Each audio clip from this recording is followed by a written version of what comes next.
Welcome back to Grudge and Grace, where the shadows hold secrets and every whisper carries weight. I'm Angelina, and tonight we're diving into stories that will make you question the safety of your own home. Our first tale comes from Sarah, a night shift nurse from Portland, Oregon, who learned that sometimes the most terrifying intruders are the ones who've been watching you all along. Sarah had always been comfortable living alone. Her small Victorian house in Portland's Hawthorne district was her sanctuary, a place where she could decompress after long shifts at the hospital. Working nights at Oregon Health Science University meant her schedule was inverted from the rest of the world. She'd arrive home at 5 a.m., sleep through the day, and wake around 4 p.m. to prepare for another shift. The routine had become second nature until she started noticing the car. It was a dark sedan with heavily tinted windows, parked just outside her property line. The first time she saw it, Sarah assumed it belonged to a neighbor's guest. Portland's narrow streets often force people to park wherever they could find space. But when the car appeared again the next morning, and the morning after that, a chill began to settle in her chest.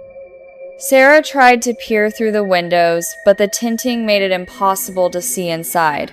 The car seemed empty, yet something about its presence felt deliberate. She took a photo of the license plate with her phone, more out of curiosity than genuine concern. The pattern continued for weeks. Every morning at 5 a.m., the car would be there. By the time Sarah woke in the afternoon, it would be gone. She mentioned it to her neighbor, Mrs. Chen, who lived 2 houses down, but the elderly woman hadn't noticed anything unusual. One morning, arriving home earlier than usual, Sarah parked in her driveway and approached the mysterious vehicle. She pressed her hands against the passenger window, cupping them around her eyes to block the glare. The interior was empty, no driver, no passengers, just vacant seats. Confused but too tired to investigate further, Sarah went inside and collapsed into bed. Hours later, she woke with an uneasy feeling and checked her security cameras through the app on her phone. The house had cameras in every room except the bathroom, a precaution she'd taken after moving in alone. Scrolling through the footage from while she slept, Sarah's blood ran cold. In the bedroom camera, she caught a brief shadow moving across the frame. She rewound the clip, zooming in, and her heart hammered against her ribs. A figure, clearly male, young, maybe early 20s shad, walked past the camera just 15 minutes earlier. He was in her house, right now. Sarah's hands trembled as she held the phone. The storage room connected to her bedroom had a door that she'd left slightly ajar. Through the crack, she could see Movemena's shadow shifting in the darkness. Terror paralyzed her for a moment before survival instinct kicked in. She bolted from the bedroom and ran toward the front door, hearing footsteps pounding behind her. Without looking back, she sprinted into the wooded area near her house and called 911. The police arrived within minutes. Using the license plate photos Sarah had taken, they tracked down the car's owner within 3 hours. What they found in his possession made Sarah's skin crawl. The man was 23 years old, originally from Seattle. Hidden in his vehicle and apartment were dozens of photos of Sarah's home taken through her windows, others while she slept. A detailed journal documented her schedule, her habits, her routines. He'd been living in her house during her shifts, leaving before she returned each morning. The most disturbing discovery was a collection of videos on his phone. Footage of Sarah showering, changing clothes, sleeping peacefully in her bed. He'd been watching her most intimate moments for months, documenting her life like a predator studying prey. The police assured Sarah they'd increase patrols in her neighborhood, but the damage was done. The sanctuary she'd built had been violated in the most invasive way possible. Every creak of the house, every shadow in her peripheral vision carried the weight of that violation. Some intrusions leave scars that never fully heal. Sarah's story reminds us that the most dangerous monsters aren't the ones hiding under beds or in closets. They're the ones who slip through cracks in our daily lives, invisible until it's almost too late. Tonight, when you lock your doors and settle into bed, remember, sometimes the most terrifying realization isn't that someone could be watching you, it's that they already have been. Our next story comes from Birmingham, England, where 12-year-old Oliver's family learned that some places should never be disturbed. What begins as a simple house construction project becomes a journey into 3 years of unexplained illness, supernatural encounters, and the desperate search for answers when modern medicine fails. Oliver's family had been living comfortably in their small terraced house in Birmingham's Moseley district until his father, a civil servant, decided they needed more space. They found a larger plot of land in nearby King's Heath, a piece of property that had sat vacant for years, overgrown with mature trees and wild vegetation. The 10-acre lot seemed perfect for their dream home. Oliver's father sold their old house, and in December, they moved into their newly constructed home with excitement and hope for the future. Exactly 15 days later, Oliver fell ill.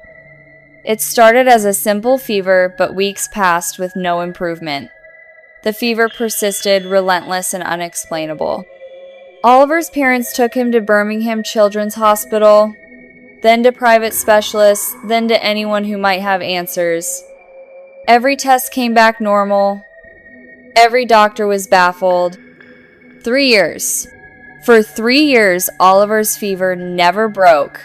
He couldn't attend school, couldn't play with friends, couldn't live the life of a normal child. The family's savings drained away on medical bills and treatments that led nowhere. Desperate, they turned to alternative healers. A respected practitioner in Wales, nearly 300 miles from Birmingham, examined Oliver and declared that something supernatural was affecting the boy. Oliver's father, a rational man who never believed in such things, was running out of options. The healer's treatment seemed to work. Within a month, Oliver's fever finally subsided. He began to recover, regaining strength and hope. For several months, life felt normal again. Then Oliver went blind. The vision loss was sudden and complete. Doctors diagnosed cataracts unusual for someone so young, but the real terror began when other phenomena started manifesting in the house. Objects disappeared. Kitchen utensils clattered to the floor in the middle of the night. Footsteps echoed from the roof. Oliver's older brother, Marcus, who slept in the ground floor bedroom, reported the most disturbing encounters. He heard children crying in the darkness, felt invisible hands knocking on his door, and saw apparitions of burned children crawling through his room, wrapped in what looked like burial shrouds. One night, one of these spectral children stood directly beside Marcus's bed, beckoning him to follow. Marcus fled upstairs, and from that night forward, refused to sleep alone.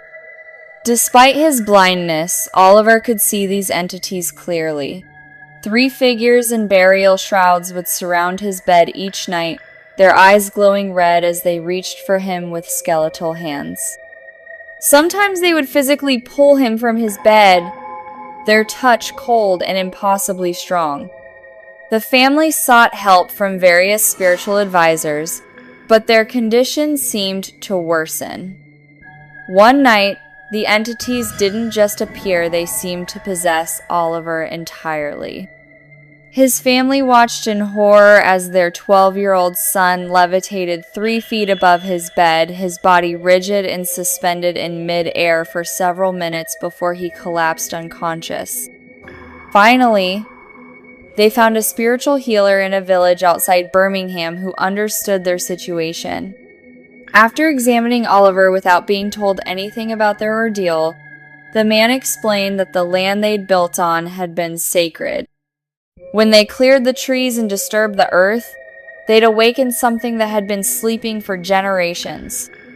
The healer revealed that someone in their extended family, motivated by jealousy over their new home, had buried cursed objects in the foundation during construction. 4 malevolent spirits had been bound to torment the family until they left the land or made proper amends. Through a series of rituals and negotiations with the spirits, the healer managed to convert the entities from malevolent to neutral and bound them from causing further harm. He warned, however, that in exactly 41 days, the spirits would either steal something from the house or cause some damage as their final act. On the 41st day, the entities appeared to Oliver one last time. As he brushed his hair in the bathroom, the 3 figures materialized around him. This time, instead of cowering, Oliver threw his hairbrush at them.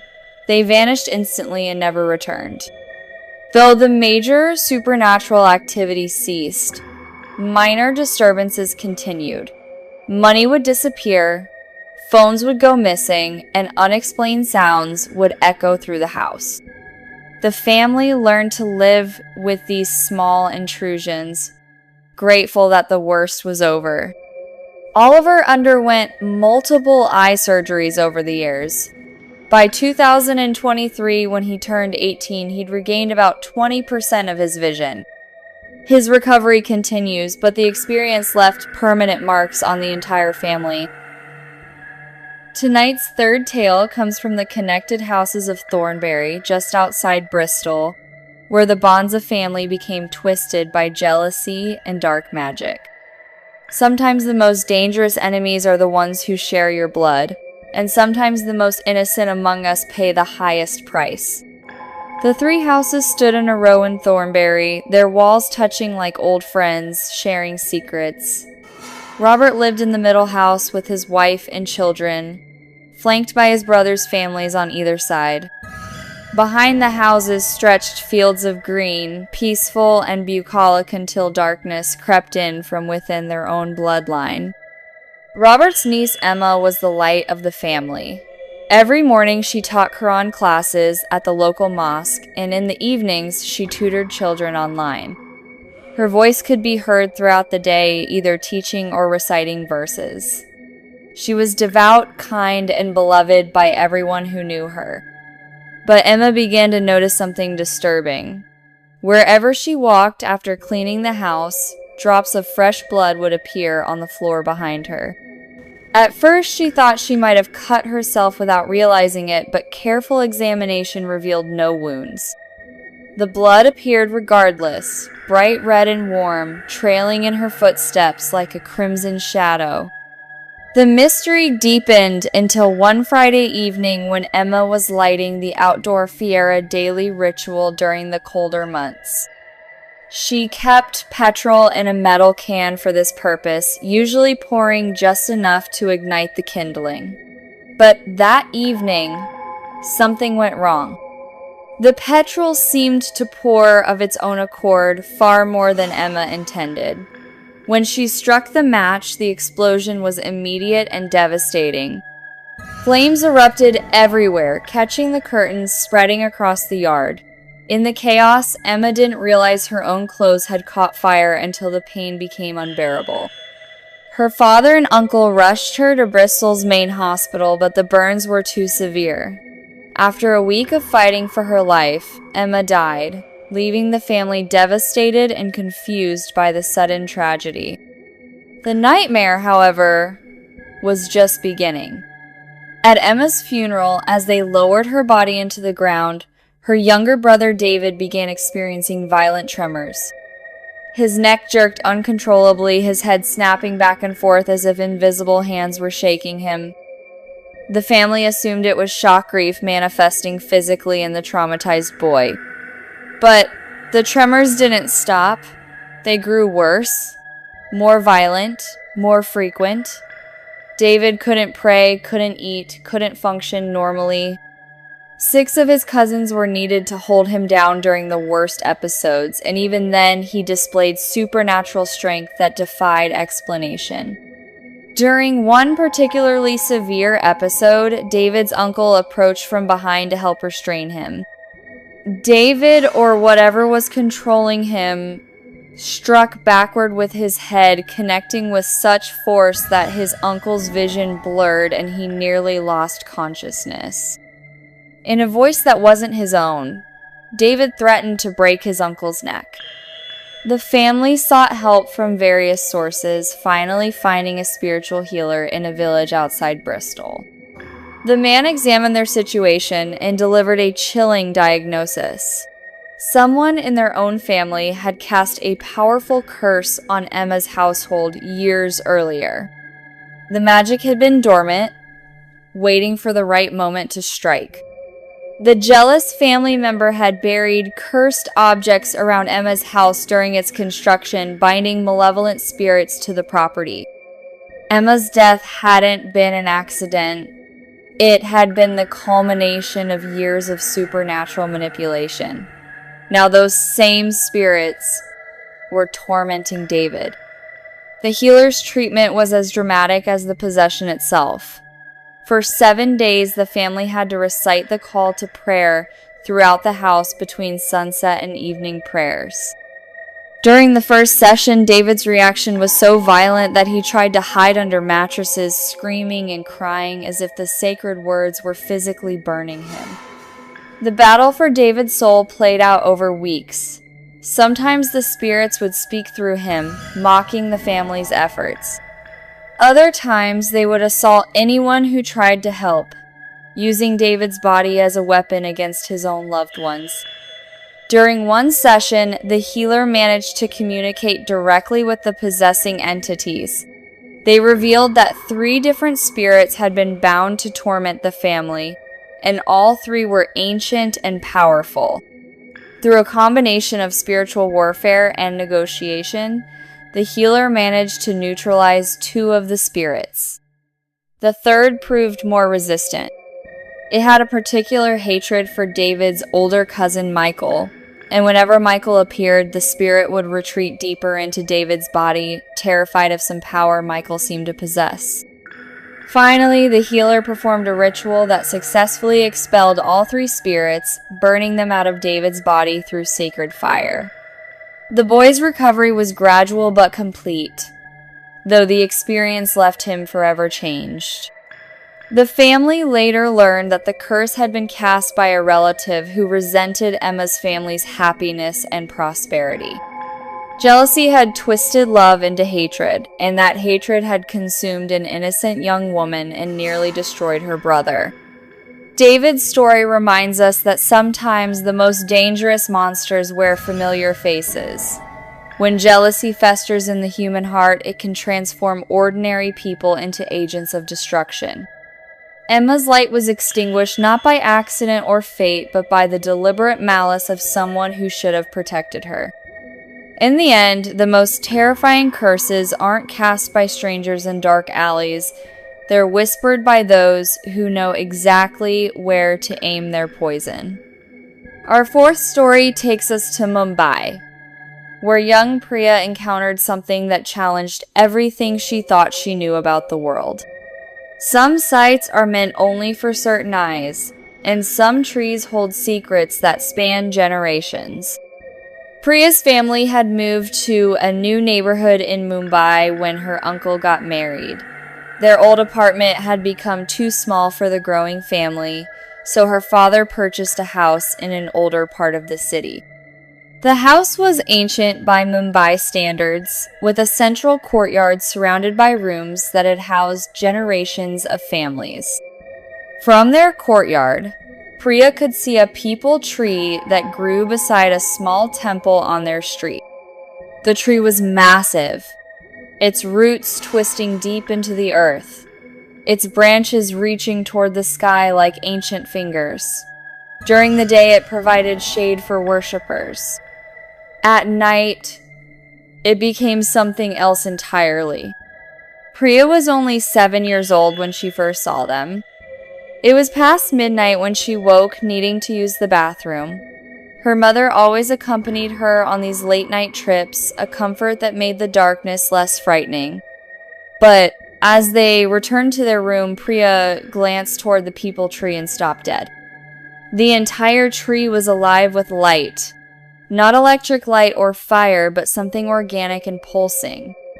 And walking along every branch, every leaf, every twist of bark were human figures, hundreds of them, maybe thousands.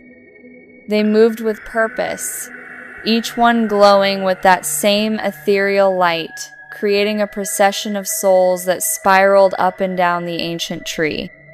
"Mom, look at the tree," Priya whispered, her small hand gripping her mother's arm. Her mother looked, but saw only the familiar silhouette against the night sky. "There's nothing there, Beta. Come inside." But Priya couldn't look away. The figures were so clear, so real, moving in patterns that seemed almost like a dance. They weren't frightening, they were beautiful, mesmerizing, like nothing she'd ever seen. Hours later, her younger sister Kavya woke needing the bathroom. It was 3 a.m., and once again, Priya followed her mother and sister outside. The tree called to her, and when she looked up, the figures were still there. But now they were moving differently. Instead of the upward spiral she'd seen before, they were all moving downward, descending from the highest branches toward the roots. The light seemed dimmer, more urgent, as if something was drawing them back to the earth. This time, when Priya pointed and cried out, her mother looked more carefully. And this time, her mother saw them too.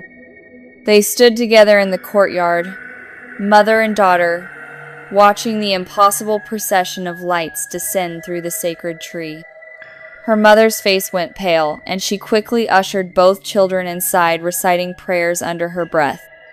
The next morning, her mother spoke to the temple priest about what they'd witnessed. He listened with grave attention, then explained that the peepal tree was more than just a tree, it was a bridge between worlds. The lights they'd seen were souls, he said, moving between realms of existence. Not everyone could see them, and those who could were usually either very young or very spiritually sensitive. The priest warned them never to approach the tree during those nighttime processions. The souls weren't dangerous, but they were on a sacred journey that living humans shouldn't interfere with. To disturb them could trap the souls between worlds, causing suffering for both the living and the dead. Priya never saw the lights again, though she often looked for them. As she grew older, she wondered if she'd simply lost the ability to see beyond the ordinary world, or if the souls had chosen to make their journey invisible to her eyes. Priya's experience reminds us that children often see truths that adults have forgotten. Some trees are more than wood and leaves, they're ancient witnesses to the passage of souls, bridges between what we know and what we can only glimpse in moments of perfect clarity. The lights in the sacred tree weren't meant to frighten. The most profound experiences are the ones we can never fully explain. Our final story tonight comes from Manchester, where a group of childhood friends discovered that some games are better left unplayed. Sometimes the most innocent moments can become doorways to encounters that change us forever. The summer of 2008 in Manchester was unusually rainy, which suited Connor and his friends perfectly.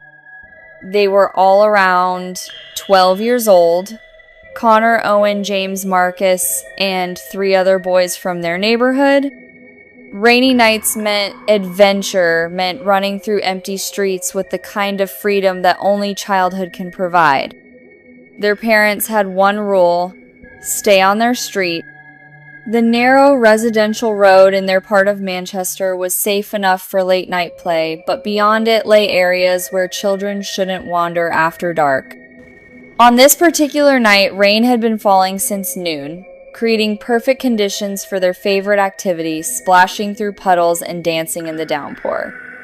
At the end of their street, where it connected to another road, there was a tunnel-like drainage system that created a natural shower. The boys had discovered it weeks earlier and decided tonight would be perfect for a proper wash under the artificial waterfall. One by one, they took turns bathing under the rushing water, laughing and celebrating the simple joy of being 12 and invincible. But as the night wore on, Connor began to feel strangely cold. Not the normal chill of rain and wind, but something deeper, something that seemed to seep into his bones. He stepped away from the group, moving about 4 feet from where his friends continued their games. The laughter seemed distant now, muffled by more than just the rain. When lightning flashed across the sky, illuminating the street in harsh white light, Connor saw something that made his blood freeze. Shadows. Dozens of them, surrounding his friends like a dark congregation. They sat in perfect stillness, human-shaped but wrong somehow, as if they were made of concentrated darkness. The shadows were only visible during the lightning flashes, disappearing completely between the strobes of natural light. Connor stood paralyzed, unable to speak or move. When his cousin Owen approached, also feeling the strange cold, Connor tried to warn him. But before he could find words, another flash of lightning revealed the truth to Owen as well. The shadows weren't just sitting near his friends, they were watching them, studying them, waiting. Owen collapsed, unconscious from shock. The other boys rushed over, demanding to know what had happened. Connor could barely whisper, "Look at the shadows when the lightning comes." The next flash revealed the truth to all of them. The shadow figures sat in perfect circles around their bathing spot, motionless and patient. Some appeared to be the size of children, others larger, all of them radiating a cold intelligence that felt ancient and hungry. Panic set in immediately. They grabbed Owen's unconscious body and ran, leaving their street for the first time that night. But as they fled, they heard something that would haunt them for years screaming. Not human screaming, but something else, something that sounded like rage and disappointment echoing from the tunnel behind them. Terror drove them to pound on the door of a house they'd never seen before. The family inside, startled by the appearance of 7 soaked, terrified children carrying an unconscious boy, took them in without question. They called for medical help while the boys huddled together, all of them burning with sudden, inexplicable fever. They spent the night in that stranger's house, too afraid to return home until daylight. When morning came, they told their families what they'd experienced. Most of the adults dismissed it as childhood imagination, but the boys knew what they'd seen. The shadows in the rain had been real. They'd been waiting for something or someone. And if the boys had stayed longer, if they'd continued their innocent game, Connor couldn't help but wonder what might have happened when the lightning stopped flashing and the shadows were free to move unseen. Connor's story reminds us that childhood innocence can be both a shield and a vulnerability. The boys' simple joy in the rain made them visible to things that hunt in the spaces between lightning flashes. Sometimes the most dangerous encounters are the ones that seem impossible, the ones that adults dismiss as imagination. But children know the truth. There are shadows that move independently of their owners, and some games attract players we never intended to invite. That's all for tonight's edition of Grudge and Grace. I'm Angelina, and I want to thank Sarah, Oliver, Robert's family, Priya, and Connor for sharing their stories with us. These experiences remind us that the world is far stranger and more dangerous than we often allow ourselves to believe. Remember, the darkness isn't just waiting in abandoned buildings or forgotten graveyards.